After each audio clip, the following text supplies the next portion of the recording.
Alustame piduliku aktusega. Eesti ja koolilippu kannavad Eva-Lotta Kuusmik ja Kristjan Soidla. Palun lippude sisenemiseks püsti tõusta.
Kutsun siia koolijuhi Liisa Puussepa. Armas koolipere, on siiras rõõm täna koos jõuluootust ja aasta lõppu tähistada. Aitüma, et täna siin oled. Oled väärikas, oled märkaja, oled olemas. Suur tänu teile kõigile, et te olete andnud võimaluse lõppeval kalendriaastal vägevateks kohtumisteks. Kuidas läinud on? Kas elu veereb nagu hernes? Läheb kõik lepase reega, õlitatult? Eks see veeramine on ennekõike ikka meie kõigi, meie endi kätes. Ja edasine ka. Vaatamata sellele, et meie ümber on nii palju, mis meid tõukab ja mõjutab, siis ikkagi meie ise teeme plaane. Meie ise anname lubadusi ja ise juhime ka nende lubaduste täitumist. Nüüd ma hakkan õppima, sest sügisel läks pisut käest ära. Uuel aastal loen kindlasti rohkem, sest möödunud aastal palju ei jõudnud. Nüüd ma lähen trenni. Täna võib-olla mitte, aga 1. jaanuaril kohe kindlasti. Hakkan tervislikumalt kindlasti toituma. aga jõuluajal annan kõikidele toitudele veel võimaluse, sest ei saa ju toidul raisku lasta minna. Luban, et olen olemas, olen oma inimeste jaoks. Kuulan ja jagan. Olen iseenda jaoks. Ja veel paljut lubame. Oluline, et nendes lubadustes on headus. Neis oleksid head sõnad ja oluline, et tehakse esimene, kas või pisikene samm lubaduste täitmiseks.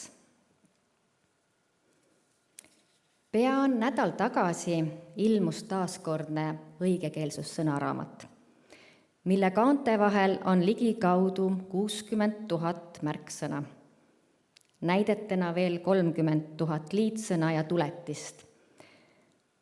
Võrreldes eelmise sõnaraamatuga on juures enam kui 500 uut sõna koos selgituste ja soovitustega. See on meie keele sõnade rikkus. Mitmed sõnad on õssist ka eemaldatud. See muidugi ei tähenda, et neid sõnu enam olemas ei oleks. Uuest õssist ei saa sa näiteks enam nõu ja teadmist, millal öelda ja mida tähendab sõna ahvinägu. Eks seda saab ju mitmeti võtta.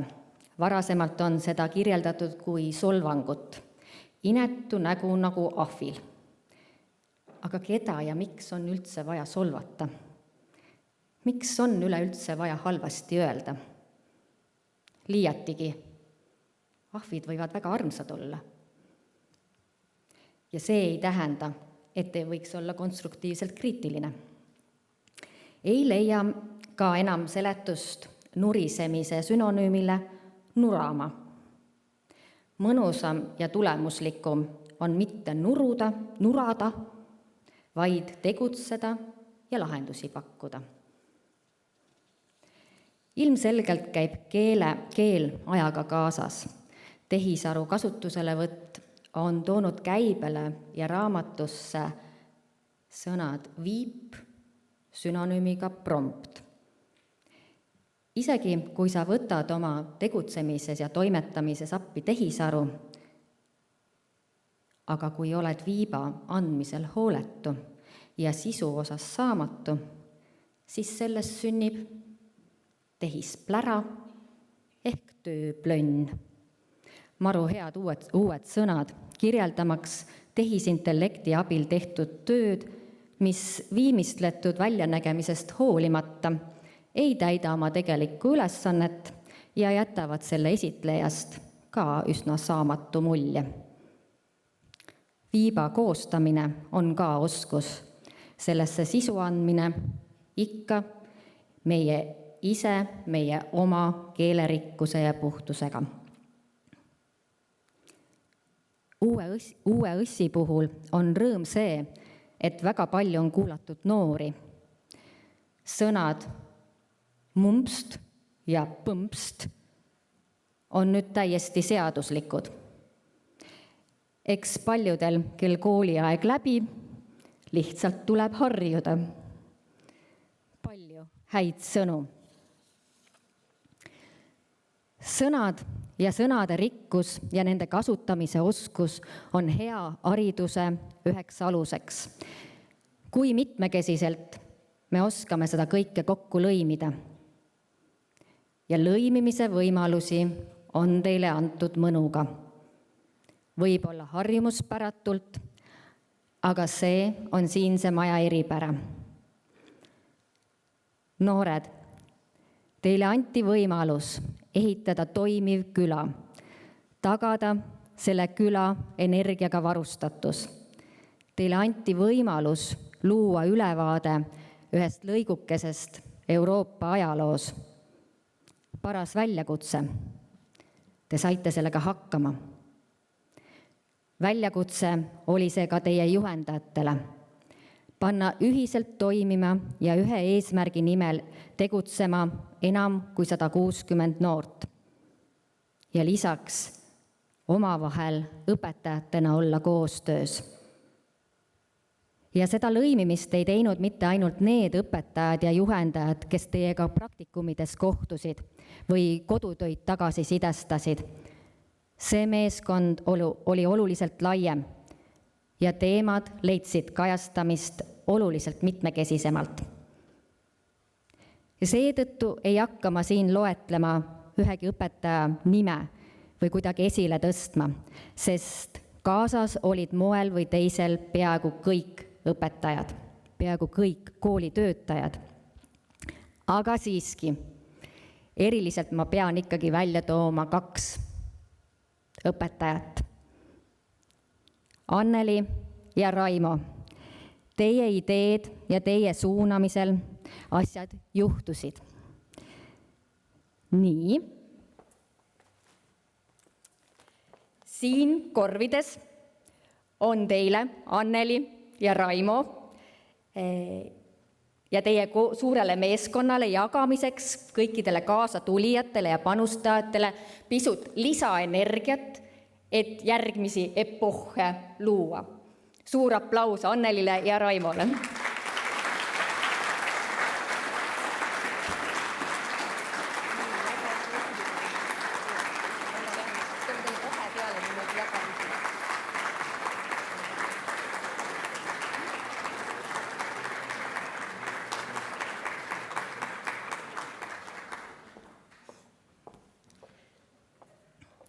Aga kõik teised õpetajad loomulikult panustasid mõnuga. Armsad õpetajad, teie kõik meie noorte nügijad. Paar päeva tagasi võttis Riigikogu vastu põhikooli ja gümnaasiumi seaduse muutmise seaduse, milles muuhulgas õpetajate karjäärimudel ja selle teemad sees. Jäägu see karjäärimudel sinna meie jaoks praegu, kus ta on. Meil on lihtsalt vedanud. Meil on väge täis õpetajad, kes annavad noortele võimalusi õppida parimal võimalikul moel. Kastist välja ja kui vaja, ehitavad ka kasti. Räägime veel sõnadest ja nende headusest. Luuletaja Liisi Seili luulekogus on järgmised read. Sõnad, need lendlevad ringi, me ümber ja meie sees. Otsivad ja püüavad hingi, kohta me lausete kees. Igaühel neist on oma nägu, soov, mõte ja ajalugu. Kuid ainult meie käsul saab nendest üks loomise lugu. Oleks vaid oskus neid õigesti öelda. Oleks vaid mõistust neid õigesti kuulda. Neid sõnu, mis lendlevad ringi. Armas koolipere, ilusaid ja hoitud sõnu, et need toetaksid teid ja teie hoiaksite läbi välja öeldud oma kaaslasi. Ma soovin, et jõuluaja olemine oleks sossu.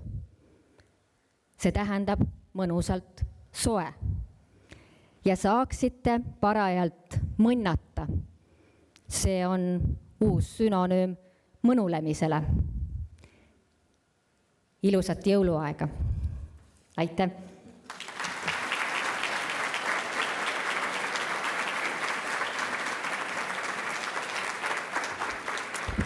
Kutsun siia koori, kes esitab Ukraina rahvalaul Carol of the Bells, seadnud Mõkola Lantovitš ja saadab Elo Üleoja.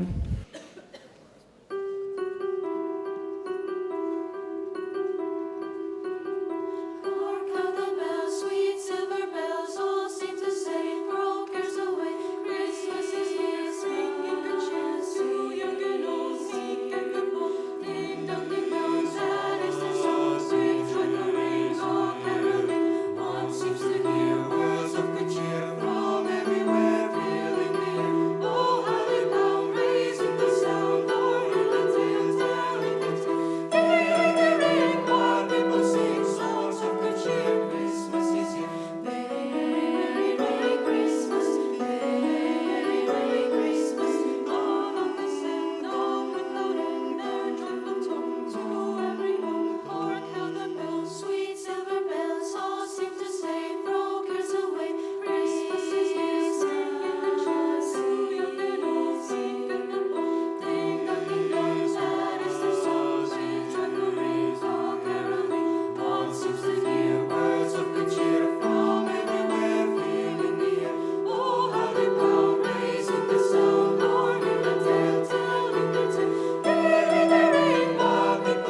Oma esimese pöördumise koolipere poole teeb õpilasesinduse 3. koosseisu uus president Herman Irval.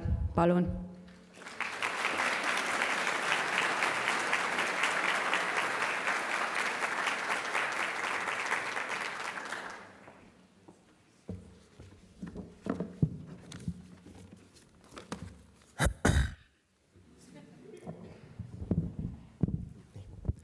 Tervist, kallis koolipere. Vaheaeg on juba käega katsutav ja on täiesti arusaadav, et paljud teist tahaksid praegu pigem kodus olla, kui siin saalis istuda. Seega ma ei hakka seda hetke kuritarvitama. Ma räägin lihtsalt ühe loo ja ütlen ka paar mõtet.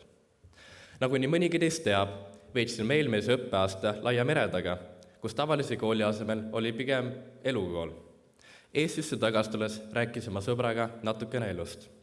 Mu sõber kutsume teda tööllaks, võttis lonksu vett ja ütles: Herman, kuule, kas sa jäid siis kordama või? Isver, ma küll tahaks veel 1 aastat gümnaasiumis käia. Kas sa ei karda, et kaotad aasta oma elust? Kuule, ei teagi, ma vastasin. Ma ei tunne, et see oleks raisatud. Pigem on mul lihtsalt 1 aasta rohkem, 1 aasta veel selle gümnaasiumi, inimesi ja kõike muud head. Ta muiges natuke, nagu poleks ta varem sellise nurga alt mõelnud ning ma sain aru, mis ühe jaoks on kaotus, see teise jaoks on võit. Ühel päeval vaatame me tagasi sellele koolimajale, nendele pingiridadele, nendele inimestele ja mõtleme, et küll oli ikka hea. Me ei mõtle, mitte kontrolltööd meil oli. Aga ma ei tee täna lõpukõnet. Meil on veel aega. Just sellepärast ma ütlen, näe väärtus praegu, naudi, kuni see veel kestab. Okei, pöörame lehte ka. Ma tahan korraks, et kõik vaataks siia ette. Kes sealt tagant ei näe, siis kisitage oma silmi. Need siin on kindlad käed ja ma luban, et meie kool on kindlates kätes. Mina presidendina seisan selle eest, et meie kool oleks koht, kus on meeldiv kella 4-ni viibida. Koht, kus ei häbeneta ennast, oma mõtet ega ka eripära. Ma seisan selle eest, et algatus ei oleks midagi piinlikku. Et ei tekiks tunnet, nagu oleks halb asi pingutada, hoolida või tahta rohkem. Ja ma seisan selle eest, et meie kool oleks ühtne, sest hea kool ei teki ainult tundidest, vaid ka inimestest. Just selle poole me selle aasta õpilasesindusega liigumegi, mitte üleöö ja mitte hüpetega, vaid samm-sammult. Tehes vigu, õppides neist ja püüdes iga korraga natukene paremini teieni jõuda. Ja üks asi on siin väga oluline. Juhtimine ei ole ühe inimese projekt. See kool töötab kõige paremini siis, kui räägime üksteisega ausalt, kui te ütlete, mis töötab ja mis mitte. Nii et andke tagasisidet, tulge uute mõtetega ja Jumala eest, palun ärge hoidke need endale. Koolipere, hoidkem seda, mis meil praegu on, ja teeme selle koolitee koos selliseks, et sellele oleks hea tagasi vaadata. Soovin teile kõigile rahulikku vaheaega ja mõnusaid jõulupühi. Aitäh!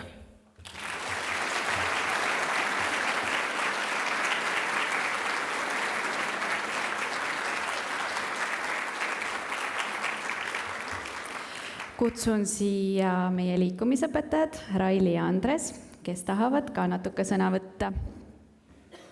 No nii, armas kool, me oleme teie ees võlglased.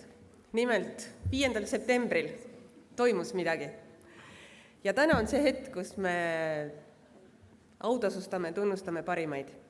Ehk siis kooli 4 tunni rogain, noormehed, esimene koht, Rakvere huvikool, Riiko, Oskar, Andreas ja Karl Andri. Palun siia.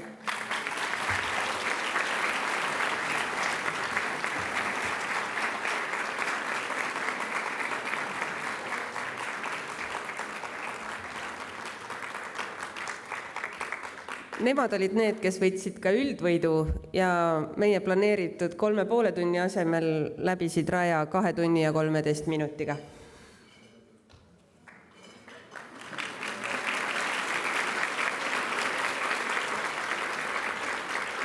Teine koht, võistkond Selver, Holger, Trevor, Hugo ja Georg.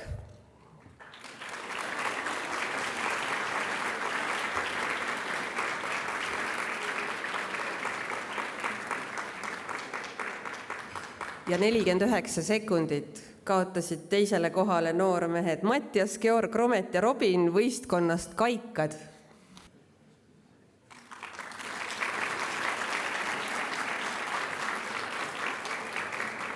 Neidude arvestuses esimene koht Pifid, Laura, Kristelle ja Brita. Tiim nimega Tiim, Teele, Aleksandra, Anni-Liis ja Helis.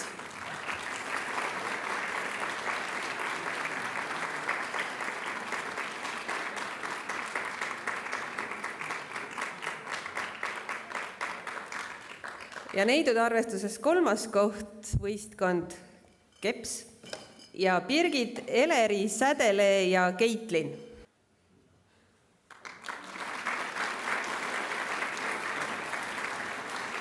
Ja nüüd segavõistkondade parimad olid sarmikad sangarid Eva-Lotta, Kristjan ja Herman. Olge head!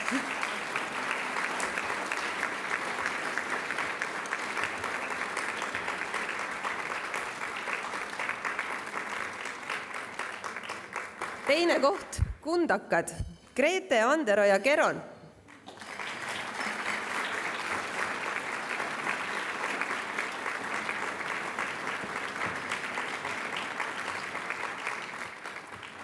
Ja kolmas koht, võistkond Kets, Sandra, Ketriin, Kegert ja Tristen.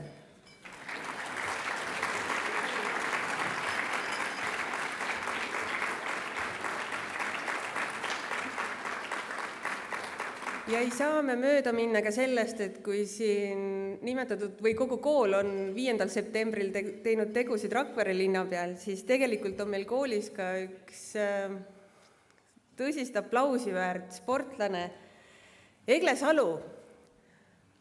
Oled sa siin? Võistlustel. Ja küll, aga siinkohal tahan öelda, et te kindlasti olete sellega kursis, et Egle on olnud see tubli noor inimene, kes on suutnud ühendada tippspordi ja kooli ja teinud seda väga edukalt ning tema juunioride Euroopa meistrivõistluste teine koht ja nüüd alles paar nädalat tagasi Euroopa meistrivõistluste rilniujumise täiskasvanute klassi 50 meetri 10. koht väärib suurt aplausi.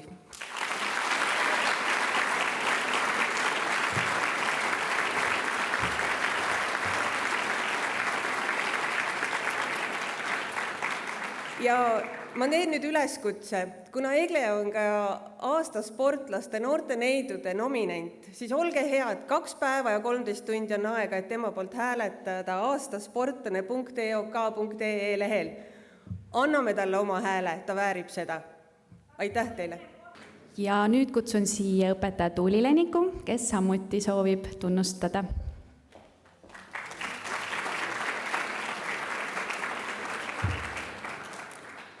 Jah, soovime tunnustada 7 õpilast, kellest 2 soovime eriliselt tunnustada. Nimelt toimus meil koolis kõnevõistlus, ja kus osales siis kokku 7 õpilast meie koolis ja 2 nendest saab minna esindama maakonda, meie kooli. Ja need 2 kõige tublimat on Anette Valter ja Herman Irval. Palun tulge siia.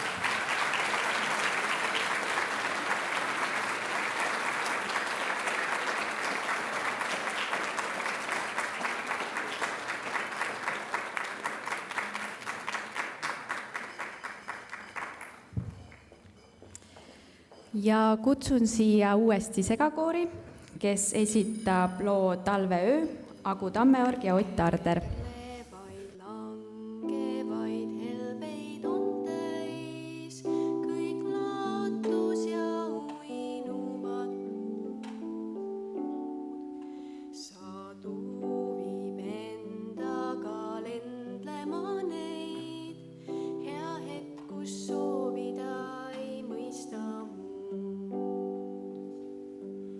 Talveöö valguses äärele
palun lippude väljaviimiseks püsti tõusta.